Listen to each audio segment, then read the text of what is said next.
El lanzamiento de Overwatch 2 ha sido muy problemático, con servidores saturados, cuentas de consolas que no pueden iniciar sesión y pérdidas de skins.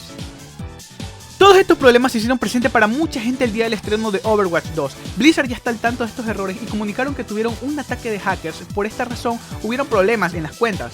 Las grandes colas para entrar a los servidores sí es problema de Blizzard, pero al menos ya están trabajando en arreglar esto. Esperemos que todo se arregle lo más pronto posible. Y no entres en pánico, que tus skins no se han perdido. En estos días se ha de arreglar todo y todos tus cosméticos van a volver a tu cuenta.